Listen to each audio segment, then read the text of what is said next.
Pronto, tá gravando agora. Então, pessoal, eu não sei se vocês reparam, a plataforma hoje está fora do ar, né? Desde 4 da manhã, porque o IPRJ está sem rede, na verdade. Teve um problema na Oi lá, então o IPRJ ficou sem rede. Consequentemente, como o IPRJ ficou sem rede, a Moodle também do IPRJ saiu do ar, né? Então, por isso que eu criei o grupo do WhatsApp lá. E aí vocês, quem tiver, quem souber de quem está na turma, eu botei uma lista lá do pessoal da turma, se quiser eu boto de novo. E aí você vai adicionando, quem tiver o telefone da galera, o contato, vai adicionando. Quando a plataforma voltar a funcionar, a gente adiciona todo mundo na plataforma, na verdade. Mas eu já coloquei lá um link na plataforma essas aulas gravadas. O que eu estou fazendo? Eu peguei o arquivo, abri um canal do YouTube com o meu e-mail do IPRJ, então abri um canal no YouTube só para minhas aulas. Então se eu não me engano, o nome do canal do YouTube é Aulas IPRJ Otávio, um negócio assim. E eu upei a aula nesse canal do YouTube e botei na plataforma, porque a plataforma ela não aceita arquivo grande, né, de nada, de texto, de vídeo, de nada. Então, joguei no YouTube e joguei lá. Né? Hoje, quando eu acabar de gravar a aula aqui, upar o arquivo no Drive, eu boto no canal do YouTube de novo e passo o link para vocês no grupo do WhatsApp. Assim que a plataforma voltar, eu jogo lá na plataforma também o link. Tá?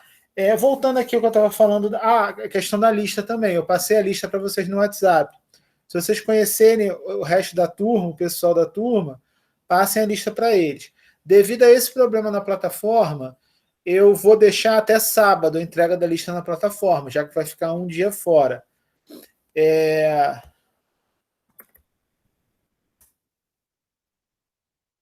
Eu acho que vai ficar... Se ficar um dia fora, eu vou estender até sábado. Se ficar mais que um dia fora, eu estendo até domingo e assim por diante, para vocês não terem menos prazo do que a gente definiu para ter a lista, né?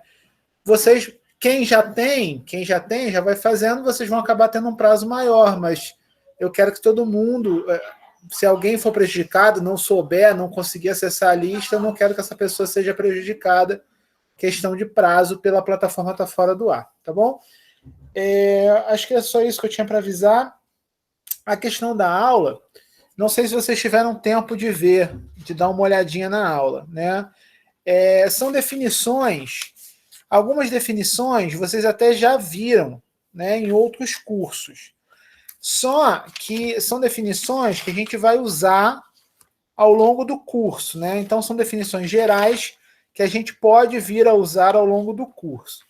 Quem ainda não teve tempo de dar uma olhada nessa aula, que eu já botei inclusive na semana passada, então quem não teve tempo de olhar essa aula, depois dá uma olhadinha, porque são definições importantes. Semana que vem eu vou botar a lista relativa a essa semana, né? Então a lista vai ser uma série de exercícios, a lista vão ter uma série de exercícios ligados a essas definições que a gente viu, que a gente que estão nas notas de aula dessa semana. Tá bom? Então,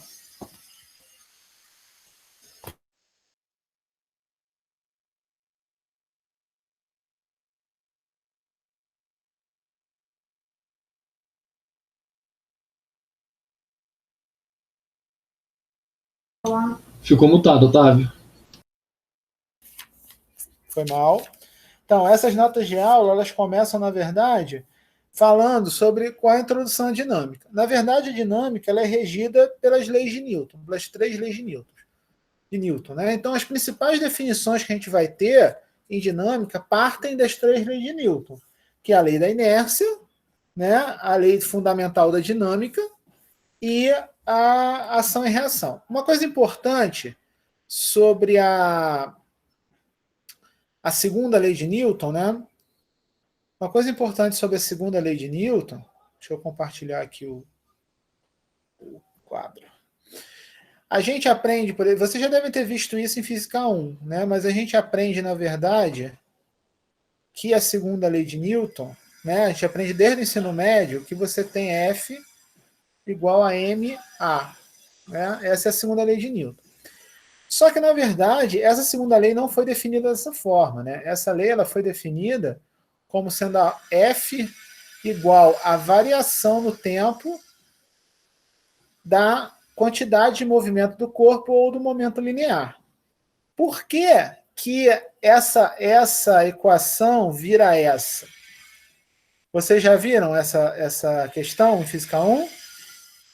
Sim, mestre. Já viram já? Por que que a da quantidade de movimento vira a aceleração? Na verdade, a força só vira massa vezes aceleração quando eu tenho massa constante. Certo? Se eu tenho massa constante, essa definição vira essa aqui.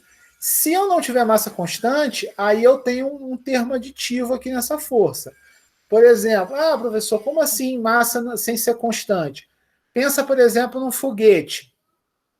O foguete ele está subindo e está perdendo combustível, né?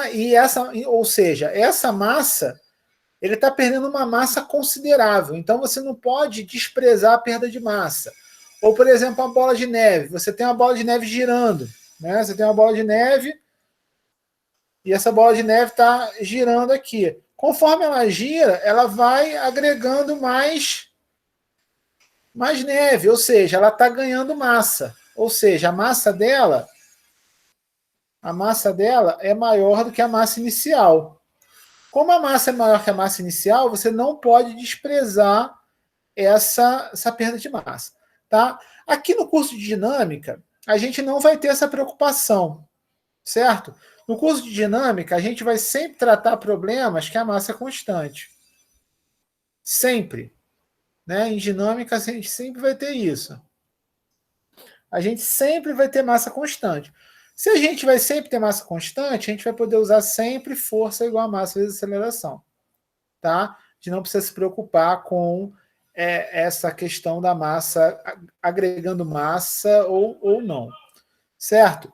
Outra coisa que é importante nessas definições, que vocês vão usar bastante, outra coisa que é muito importante nessas definições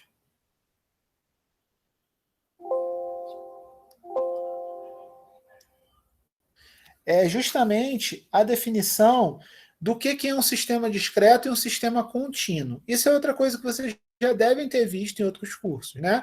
Por exemplo, o que é um sistema discreto e um sistema contínuo? Um sistema discreto, por exemplo, eu tenho aqui várias massas, várias partículas, certo? Cada partícula dessa tem uma massa. M1, M2, M3, M4, M5 e por aí vai. Então, sempre que eu estou trabalhando com sistemas discretos, eu vou trabalhar sempre com somatórios. Então, por exemplo, ali nas definições eu botei qual é a posição do centro de massa. Como é que é a posição do centro de massa para sistemas discretos? O vetor posição do centro de massa vai ser 1 sobre a massa do sistema. Quem é a massa do sistema? O somatório de igual a 1 até n de mi, vezes o somatório de I igual a 1 até n também, dos vetores posição de cada partícula vezes a massa de cada partícula. Então, esse aqui é o centro de massa, tá? É a posição do centro de massa para um sistema discreto de partículas. Só que, quando a gente está trabalhando com corpos, por exemplo, uma coisa muito importante do curso de dinâmica é a gente trabalhar com corpos rígidos. Quando a gente está trabalhando com corpos rígidos, um corpo rígido, ele não pode... Ele é um sistema de partículas, mas ele é um sistema de infinitas partículas. Então não tem como fazer um somatório. O que é um somatório infinito? Um somatório infinito nada mais é do que uma integral. Então, quando eu tenho um sistema de partículas, eu vou pegar aqui dentro desse corpo aqui, eu vou pegar um cubinho dentro desse corpo. Esse cubinho vai ter massa dm, Ou seja, é um pedacinho infinitesimalmente pequeno do corpo. Então ele vai ter uma massinha muito pequena, que a gente vai chamar de dm, certo? Para calcular a posição do centro de massa aqui, para calcular a posição do centro de massa, a gente vai fazer um somatório infinito. O que é um somatório de coisas infinitas? Somatório de coisas infinitas nada mais é do que uma integral. Então, o centro de massa aqui, né? O centro de massa, ele vai ser 1 sobre a massa do sistema. Quem é a massa do sistema nesse caso? A massa do sistema é a integral de dm no corpo inteiro. Vou falar que esse corpo é um corpo C. Então, a massa é a integral de dm em C, certo? Vezes a integral da posição, do vetor posição de cada partícula. A integral do vetor posição de cada partícula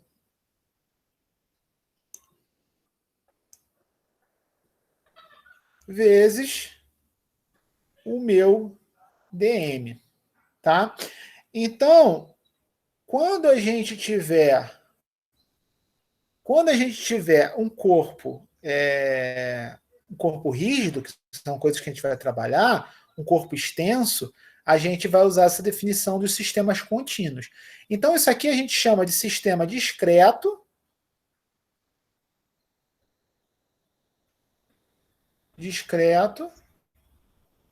e esse aqui a gente chama de sistema contínuo. Essa definição aqui, a gente não usa só para corpo rígido, né, que a gente vai ver no curso de dinâmica. Essa definição a gente usa para fluido, a gente usa para sempre que a gente tem um corpo que eu não consigo contar as partículas dele. Um sistema é dito discreto quando eu consigo contar as partículas do sistema. Se eu não consigo contar essas partículas, o meu sistema é chamado de sistema contínuo, tá bom? Então, essas definições a gente vai usar muito. Aí você pode vir a pergunta, né? Ah, como é que eu acho esse dm? Esse dm, na verdade, é achado através da densidade. Por quê? Qual é a densidade do corpo? A densidade do corpo nada mais é do que massa dividido por volume. Ou seja, a densidade do corpo eu posso definir como dm dividido por dv. Então, na verdade, esse meu dm ele fica sendo igual a ρ vezes dv. Ok? O dm fica ρ dv. Então, ou seja, aquelas integrais, como você tem a integral de posição,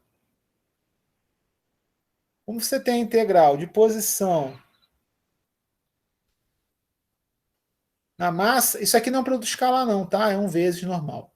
Como você tem a integral de posição na massa, você, na verdade, passa a ter uma integral só de espaço. E você passa a ter uma integral de ρ, S e volume. Ok? Isso aqui tudo é espacial, então você passa a ter uma integral espacial. Essa integral ela pode ser dupla, ela pode ser tripla, depende de como você escreve o teu volume. Né? Então a integral ela pode ser uma integral simples, dupla ou tripla, dependendo de como você descreve o seu volume. A densidade, ela pode ser uma densidade constante ou não, certo? Se a densidade, por exemplo, variar com o tempo, não tem problema, ela simplesmente sai da integral, porque a integral é no espaço. Pedindo para entrar. Pronto, entrou. Então, essa minha integral, ela é uma integral no espaço. Se eu tiver, por exemplo, uma densidade que depende do tempo, tranquilo, ela sai da integral normalmente, porque, na verdade, a integral depende do espaço. Agora, se eu tenho uma densidade que depende da posição, aí já é complicado, porque essa integral ela vai entrar na integral por depender da posição e ser uma integral de espaço, tá? Normalmente, nos problemas que a gente vai ver, dificilmente essa densidade vai ter função. Normalmente, nos problemas que a gente vai ver, a densidade, ela na verdade vai ser uma densidade constante.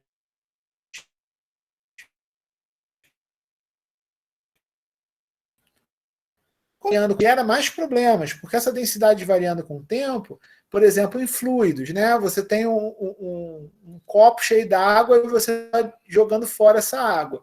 Então, você, na verdade, você pode ter densidade variando com o tempo. Em problemas, por exemplo,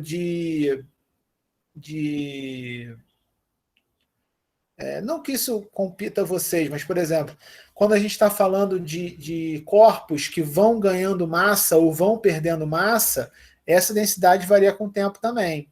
Então, por exemplo, você tem uma estrela.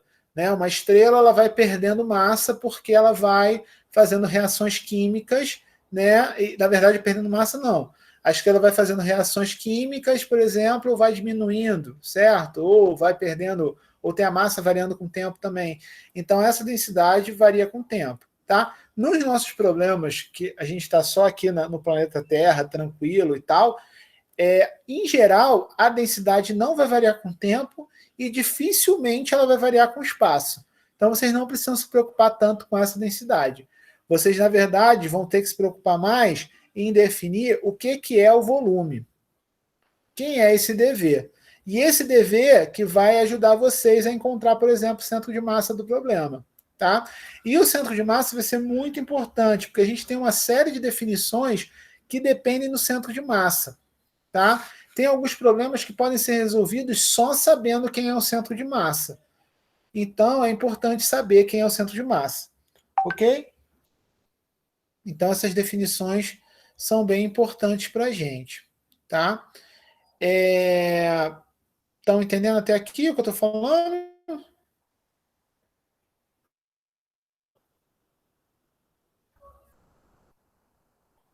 Tudo Sim, dominado mestre. por enquanto? Show de bola. Vamos continuar. Beleza. Então, essas são as primeiras definições que vocês vão ter. Aí, nas notas de aula, tem umas outras definições que são definições de vetores. Né? O que são vetores?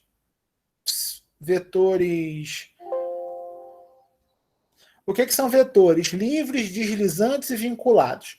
Essas noções não são tão importantes assim. Tá? Elas são noções mais matemáticas, certo? De classificação dos vetores. Beleza?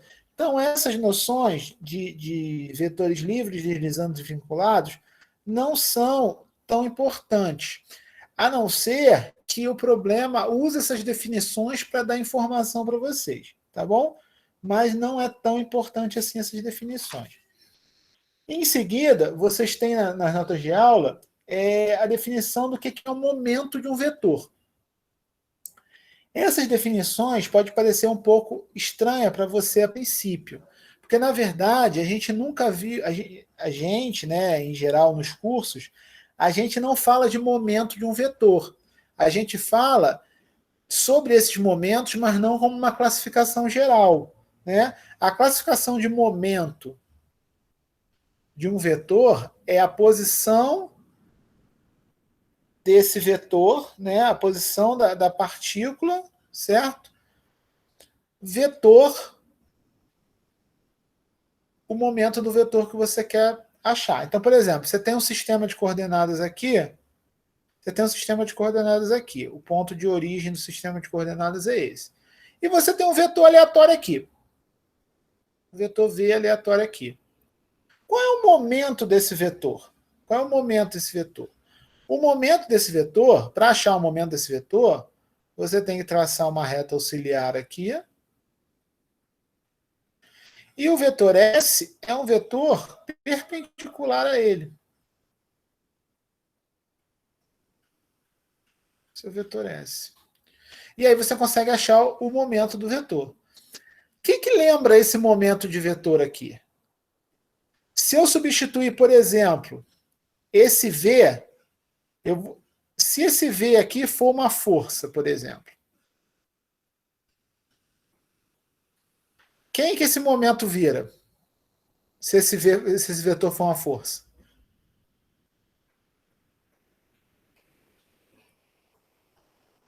O que esse momento vira se for uma força? Alguém tem uma sugestão?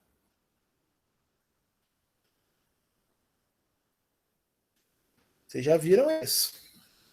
É o torque, mestre? Exatamente, o torque, certo? Porque o que é posição vetor força, né? Posição até o ponto de origem, por exemplo, que seria o ponto de rotação no torque, né?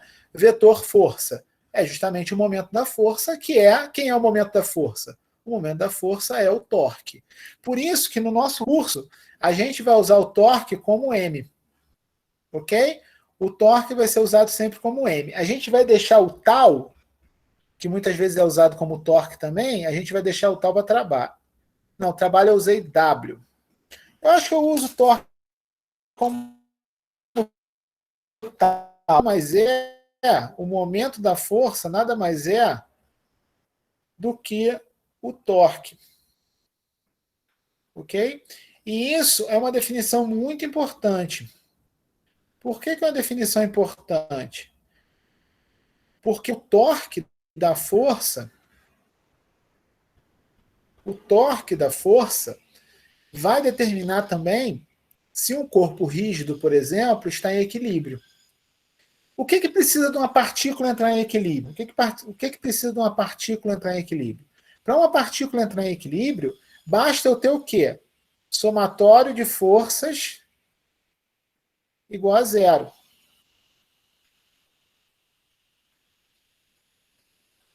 Somatório de forças igual a zero. Ou seja, a resultante das forças ser igual a zero. Se isso acontecer, para a partícula,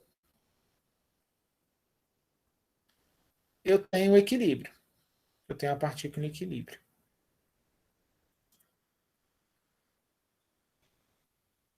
Ok? Agora, num corpo extenso, se eu tenho um corpo extenso, eu preciso de mais do que isso para ter o equilíbrio. Num corpo extenso, eu preciso, além disso, eu preciso que o somatório dos torques de todas as forças também seja igual a zero. Para o corpo extenso. Ok? Então, se eu tenho um corpo, se eu tenho uma partícula, basta eu ter o somatório das forças para eu ter equilíbrio. Se eu tenho um corpo extenso, se eu tenho um corpo extenso, eu preciso de duas características para eu ter equilíbrio.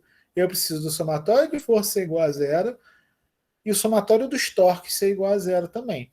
Quando a gente entrar lá nas definições de sistemas, de corpos e tal, a gente vai falar mais sobre isso. Forças externas, forças internas, torques externos, torques internos. Mas a primeira definição que a gente precisa é justamente isso. Nas notas de aula também tem alguns teoremas de transporte de momento. Esses teoremas podem ser bem úteis no futuro quando a gente for fazer exercícios. Então eu aconselho que vocês leiam esses teoremas e se vocês tiverem alguma dúvida, na aula de quarta-feira a gente tira as dúvidas sobre esses teoremas, tá? Que são teoremas importantes para o futuro, para a gente poder falar deles no futuro. Tanto os teoremas quanto a questão do eixo central também. O que é um eixo central? Muitas vezes o eixo central vai ser útil, porque o eixo central ele vai ser importante na questão do momento de inércia, etc. Tá? Então, essa definição do eixo central também é importante, é legal vocês darem atenção, lerem, darem atenção. Outra coisa que eu lembrei agora.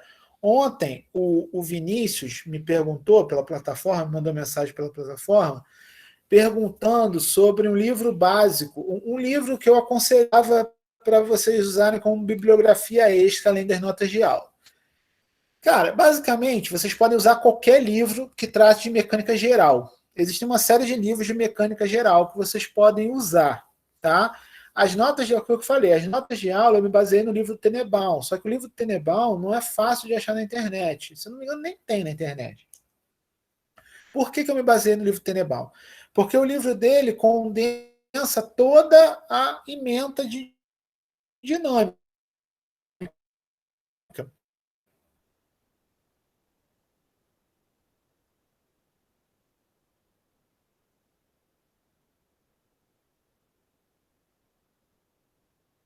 Ele é um livro feito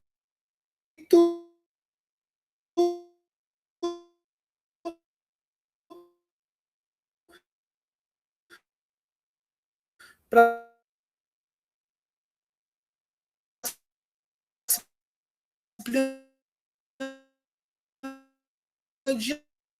dinâmica. Então ele começa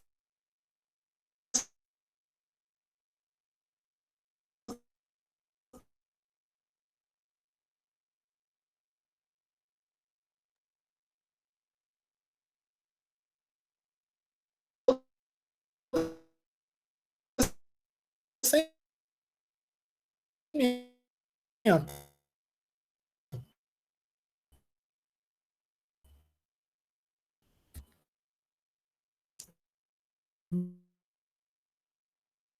Mas